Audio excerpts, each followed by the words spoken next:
নমস্কার, আমি অনাবি। আমার রন্ধনশালায় আপনাদের স্বাগত। আমরা প্রত্যেকেই প্রায় চাট খেতে ভীষণই ভালোবাসি। বাইরে বেরোলেই আমরা চাট অবশ্যই খেয়ে থাকি।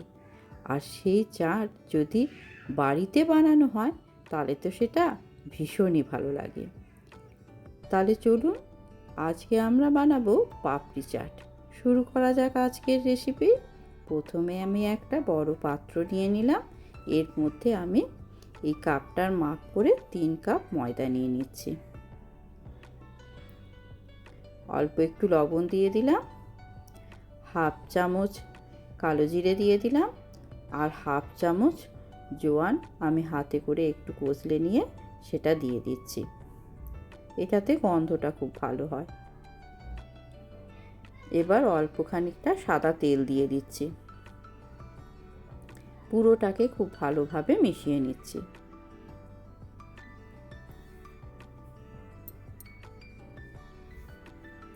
এবার এটা অল্প অল্প করে জল দিয়ে দিয়ে আমি মাখবো। প্রথমে দেখে নেব ময়ামটা ঠিক হয়েছে নাকি। এইভাবে হাতে করে মুঠি করে দেখব, তারপর টিপে দিলেই দেখবেন ঝুরঝুর করে ভেঙে পড়ে যাচ্ছে। তাহলেই বুঝবেন ময়ামটা খুব সুন্দর দেওয়া হয়ে গেছে। এবার অল্প অল্প জল দিয়ে আমি একটা ডো তৈরি করব। ডোটা কিন্তু খুব বেশি নরমও হবে না, আবার খুব বেশি শক্তও হবে না, মিডিয়াম একটা ডো তৈরি হবে। নিমকির ডো আমরা যেভাবে তৈরি করি ঠিক সেই রকমই তৈরি হবে।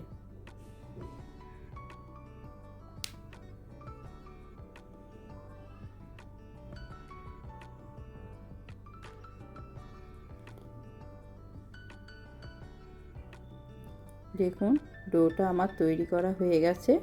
ঠিক এই রকম ডোটা তৈরি হবে। এবার এটা আমি 10-15 মিনিটের জন্য একটু রেস্টে রেখে দেব।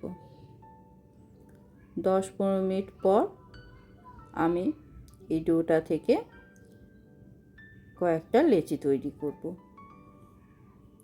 আমি বড় বড় করে লেচিগুলো করছি।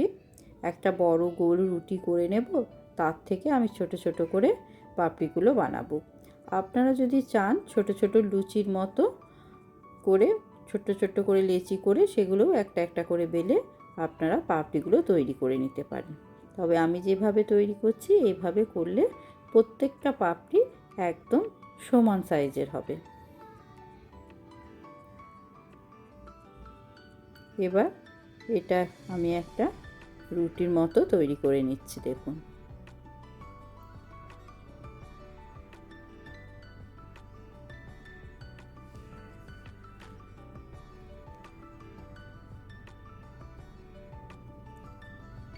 রুটিটা তৈরি করা হয়ে গেছে।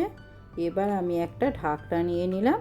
এবারে সেই ঢাকনাটা করে গোল গোল করে আমি এক একটা করে পাপড়ি তৈরি করে নিচ্ছি।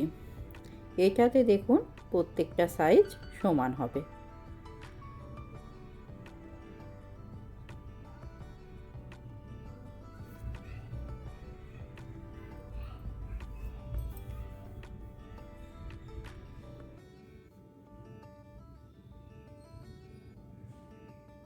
এবার একটা কাঁটা চামচে করে এগুলো আমি ফুটো ফুটো করে নেব। এটা কিন্তু করতেই হবে, তা না হলে কিন্তু পাপড়ি যখন ভাজবো তখন কিন্তু এগুলো ফুলে ফুচকার মতো হয়ে যাবে। এগুলো কিন্তু ফুলে গেলে চলবে না, এগুলো কিন্তু চ্যাপটা চ্যাপটা পাপড়ির মতো থাকতে হবে। এবারে সাইড থেকে যে ময়দাগুলো আছে এগুলোকে আমি ছাড়িয়ে নিচ্ছি। এগুলো ছাড়িয়ে নিয়ে এগুলো আর আবার লই তৈরি করে আমি এইরকমভাবে বেলে পাপড়িগুলো তৈরি করে নেব। দেখুন প্রত্যেকটা সমান সাইজের হয়েছে। এইভাবে আমি সব পাপড়িগুলো তৈরি করে নেব। সবগুলো তৈরি করা হয়ে গেছে। এবার আমি গ্যাসে একটা কড়াই চাপালাম, তাতে বেশ খানিকটা সাদা তেল দিয়ে দিচ্ছি। তেলটা ভালোভাবে গরম হয়ে গেলে আমি এর মধ্যে একটা একটা করে পাপড়িগুলো দিয়ে দেব।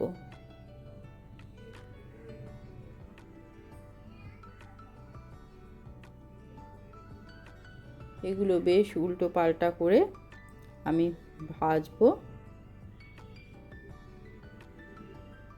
এক ব্যাচে সবগুলো ভাজা হবে না, অল্প অল্প করে দিয়ে আপনাকে 2-3 ব্যাচে এগুলোকে কিন্তু ভেজে নিতে হবে। এগুলো হালকা ব্রাউন কালার ধরবে সেই পর্যন্ত ভাজবো। দেখুন এগুলো কিন্তু ফুচকার মতো ফুলে যাচ্ছে না, চ্যাপটাই হয়ে থাকছে। এই রকমই পাপড়িগুলো কিন্তু বানাতে হবে।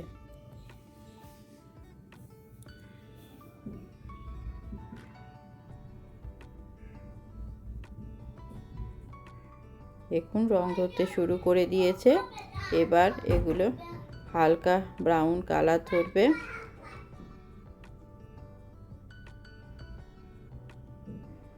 ততক্ষণ পর্যন্ত ভেজে এগুলো আমি তুলে নেব।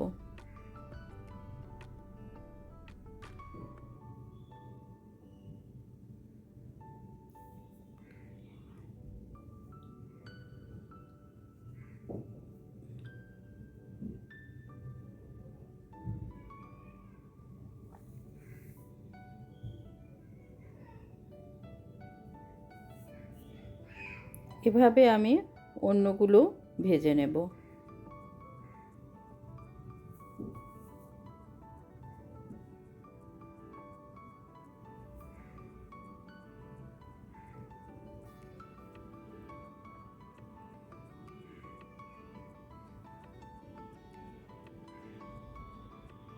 এগুলো দেখুন প্রায় ভাজা হয়ে গেছে, এগুলোকেও আমি তুলে নিচ্ছি।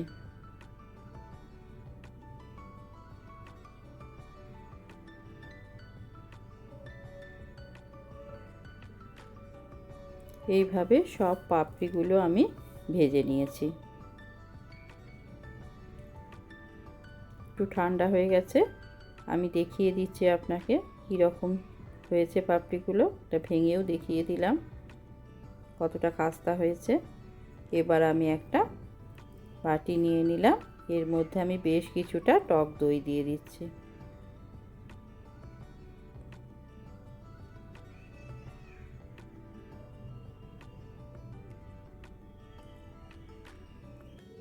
এবার এর মধ্যে আমি অল্প একটুখানি লবণ দিয়ে দিলাম আর 2 চামচ চিনি দিয়ে দিচ্ছি।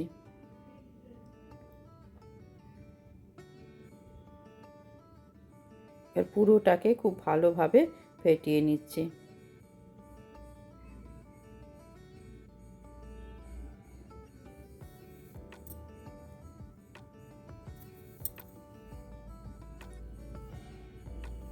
এবার আমি 3টে আলু সিদ্ধ করে নিয়েছিলাম, সেই আলুগুলোকে এবারে ছোট ছোট পিস করে করে কেটে নেব।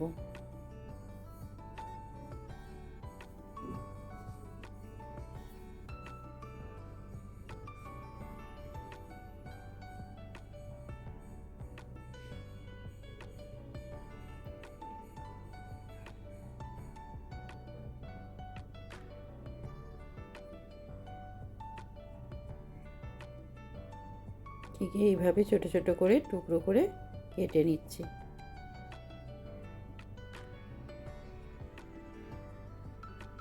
এবার আমি একটা প্লেট নিয়ে নিলাম, এর মধ্যে আমি পাপড়িগুলোকে একটা একটা করে সাজিয়ে নিচ্ছি।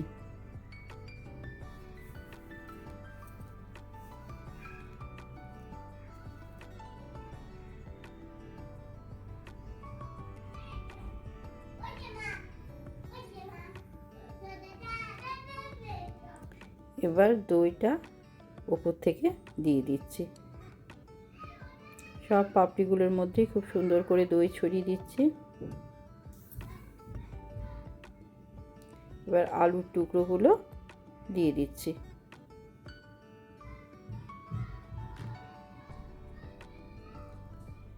কিছুটা পেঁয়াজ ছোট ছোট করে কুচি করে রেখেছিলাম, সেগুলো ওপর থেকে ছড়িয়ে দিচ্ছি। আর কিছুটা ধনেপাতা ওপর থেকে দিয়ে দিচ্ছি।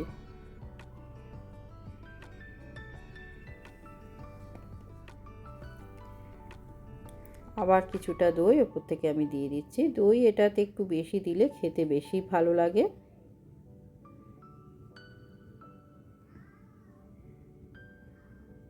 এবার একটুখানি তেঁতুলের চাটনি ওপর থেকে দিয়ে দিচ্ছি।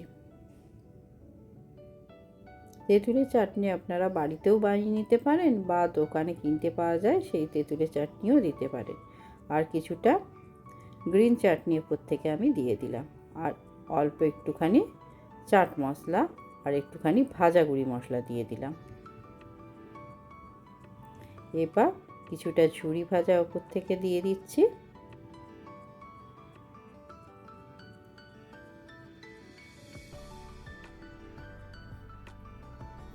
আর কিছুটা বেদানা আমি ছাড়িয়ে রেখেছিলাম সেটা দিয়ে দিলাম। এটা আপনারা দিতেও পারেন, নাও দিতে পারেন, বাড়িতে থাকলে দেবেন, না তো দরকার নেই। চলুন, হয়ে গেছে আমাদের পাপড়ি চাট। এবার এটা খেয়ে দেখুন কেমন লাগে। ভীষণই সুন্দর লাগে। বাড়িতেই তৈরি করে নেবেন এবার এইভাবে পাপড়ি চাট। কেমন লাগলো আজকের রেসিপি জানাবেন। ধন্যবাদ।